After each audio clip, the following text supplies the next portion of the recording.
Welcome to the Empire Builders podcast. I'm Dave Young. I'm here with Steven Semple, and we're going to talk about an empire that was built. That's why we call it the Empire Builders. In case you hadn't, caught on to that whole thing about why we're named what we are. Good morning, Steven. How are you?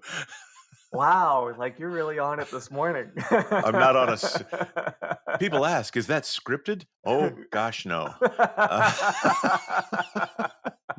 Isn't it obvious? Uh, you've whispered our subject for the day in my ear just as we started the countdown, and it instantly brought back memories of trips to Austin, Texas with my children back in the early 2000s. Probably back around the turn of the century, young man. Uh, shortly after. Really?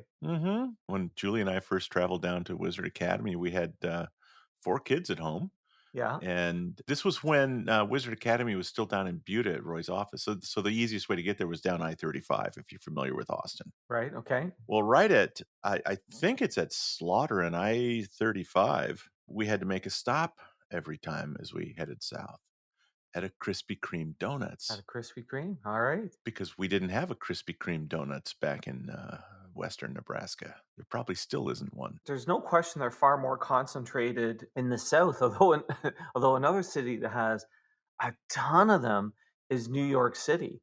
Like Really? when I was doing the speaking engagement this summer at NASDAQ. So first of all, there's a really neat one right off of Times Square. I swear you couldn't go 5 minutes on Manhattan without bumping into a Krispy Kreme. They were like Really? everywhere. Yeah, they were absolutely everywhere in New York. In case the listener hasn't figured it out, today's topic is Krispy Kreme donuts. I guess we never actually officially announced that, did we? What we loved about, like, I mean, shoot, I'm raising kids and everybody ate donuts, right? But we had a place in our hometown called Daylight Donuts, which I think was a small franchise. And you could get donuts at the grocery store, you could get the boxes of donuts, but man, there was just nothing as and Dunkin' was around, but there was just like the Krispy Kreme had the green light, red light thing on the drive up. And if the green light was on, it means they're making donuts right now, and yours will still be hot from the grease when they hand it to you out the window. And it was like, that was an amazing thing. Yeah, they've done incredible. They were founded by two brothers, Vernon and Louis Randolph, in Winston-Salem on July 13th, 1937. And today they have 1,400 locations. They got 21,000 employees and they do, a half a billion in revenue. So they've done real well. I think half a billion's empire sized. Well, yeah, it's a lot of donuts. That's a It's a lot of lot of donuts. donuts. The other thing that was really cool about was going inside and watching them, the whole assembly line, their Yeah, mechanical automation donut making robot. yeah, and this is where a lot of their innovation happened. And they did all sorts of really interesting things. So, first of all, one of the reasons why they started in Winston-Salem is that Vernon saw the company name on a cigarette package, and it's the Depression. And he's looking at it and he realizes Winston is where a ton of cigarettes are made. That actually, at the time, had one of the largest tobacco factories in the world. And so there's lots of jobs. So if we're going to open up a Okay. business doing donuts, that's a great place to go. So they land in Winston-Salem and they've got 25 bucks to their name and they locate the shop just down the road from the factory and they rent this place for making donuts. And Vernon had bought a recipe to make donuts from a New Orleans chef. And the secret was there was a secret yeast, but also potatoes were used in the recipe and Really? also cream. It was cream based. So that made the dough crispy when fried, and hence the name Krispy Krispy Kreme. Kreme. Okay. All right. But donuts are not yet popular. They are not a popular item. They saw the potential for donuts. So they start, as a lot of bakeries do, with this whole idea of selling the grocers, right? Because we're going to sell the grocers. Sure, we're gonna sell wholesale donuts to. Yeah.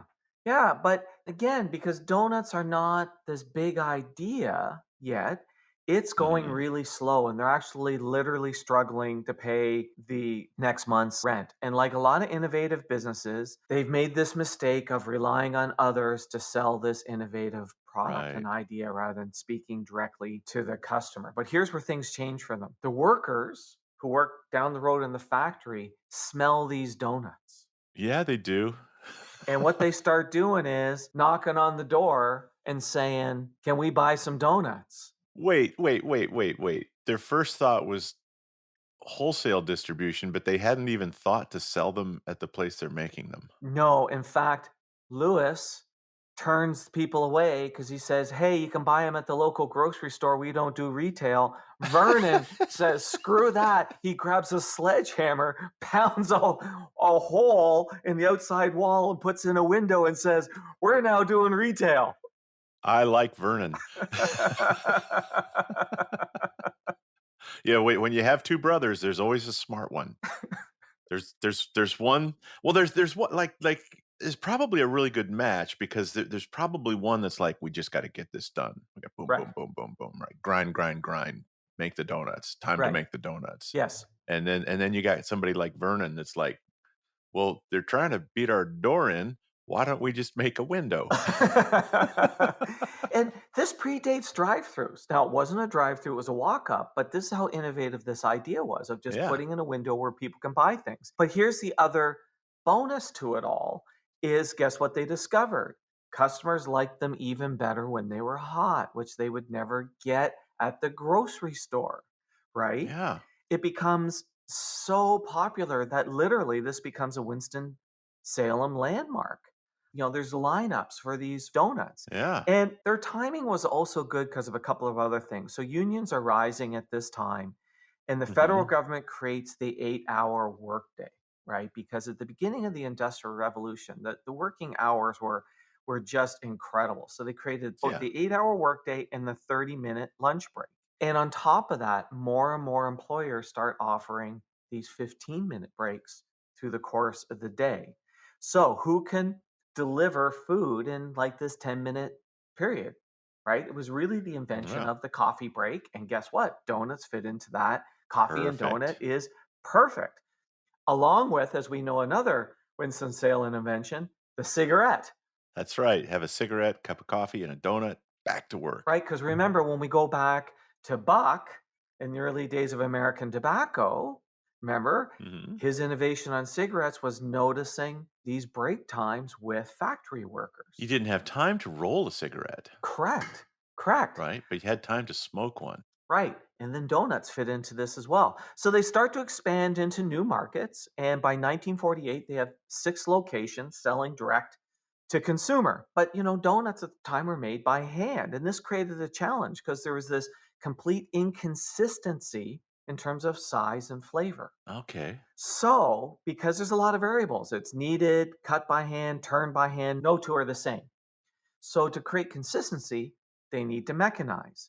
So, they invent the machine that is basically how pretty much every machine that makes donuts today is based upon. They made the first machine that made donuts. Drop a ring of batter into hot oil. Yeah, fully automates the whole process, the Mhm. kneading, the cutting, putting in a circle, the dropping it in, the turning it over, lifting it out, and they call it the Ring King Jr. There's a joke in there somewhere, but I'm gonna leave that one alone, though. And this thing churns out about 700 donuts an hour. And it's still the standard for today in terms of how donuts are made. So, this is the second innovation they do. So, the first innovation they do is this whole idea of we're going to put in a window. Next innovation is now we have a machine that can make it. But guess what they started to notice when people came up to the window? They started noticing that people were fascinated by what, David? Watching Watching them. watching the Heck yeah. machine. So they decide, let's give the customer a front row seat to watching this machine. It's fabulous to watch. I'd watch it all day long. And they actually called it Donut Theater. They changed the machine a little bit to make it so that it was a little bit more theater. But again, think about how innovative this is. Mhm. Like, we're back in the late 1940s, early 1950s, and you've got a place that's manufacturing food and it decides to take what we call, there's a term that a guy by the name and a coach by the name of Dan Sullivan talked about, backstage, front stage. So you're Okay. backstage, the manufacturing of the food.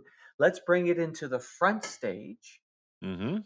and have the customer experience it and create donut theater. I love it. Hey, Steven, I wanna interrupt ourselves. That's not proper grammar, but I did it anyway. There you go. In lieu of our commercial this time, I thought maybe, you and I could just chat for a minute. Absolutely. Sounds great. Our goal with the Empire Builders podcast is to talk about business building strategies that have worked for people that started out small and became empires. We want to help you. If you're a business owner and you're listening to the Empire Builders podcast because you want to build your own empire, we've got a pretty sweet offer for you, and that is to just spend 90 minutes chatting with us. It's not a sales call on our part. It's a 90-minute session where beforehand you do a little bit of homework and give us some basic background information about your business. And then we get on a Zoom call and we learn a little bit more about you and we give you the very best advice we can give in a 90-minute session. And I'm gonna say it is miles away from it. Like I hate these dog and pony sales calls where I'm great, I'm Mhm. amazing, here's samples of our work, you should hire us. Which is part of the reason that makes us different is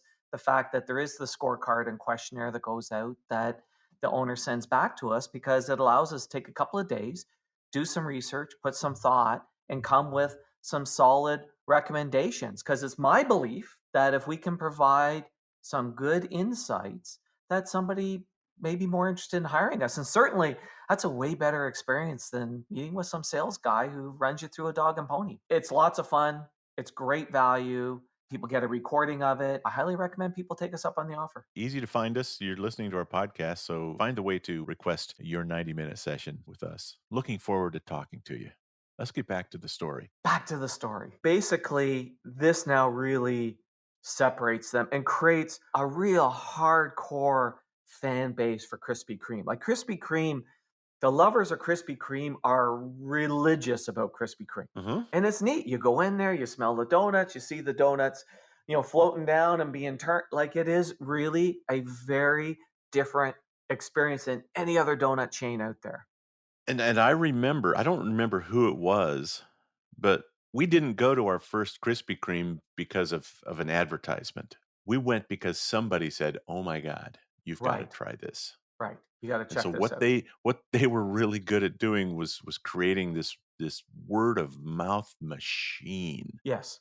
And in Wizard of Ads, we've had, Roy Williams developed this little, presentation that we've had for years, but it talks about how to buy word of mouth. And I think Krispy Kreme was hitting on all the cylinders here. If I recall right, if they're making hot donuts and you're in there watching them, they'll actually just give you one, won't they? I don't know because I haven't done that. I think that they have their policy. We could research it, but I'm almost certain that like if you're just standing there with a hungry look on your face watching donuts being made, they will pull one out and give it to you. Wow. And so that hits on all three of what we call the keys to building word of mouth, and they're all three acts of magnanimity or generosity.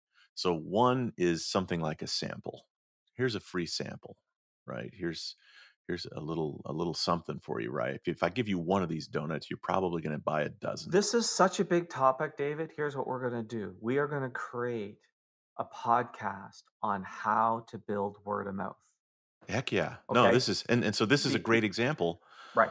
So Yeah. what I mentioned real early on when I was talking about visiting it myself, and that's Yeah. that's an architectural feature. So a green light, red light, Yeah. donuts are fresh, and then the kinetic. So letting people watch, giving them something to do, giving them motion to look at, bringing the back. What'd you call it? The behind the Well, yeah, scenes, the the bringing the backstage to the the front backstage to stage. the front stage. Yeah. Yeah.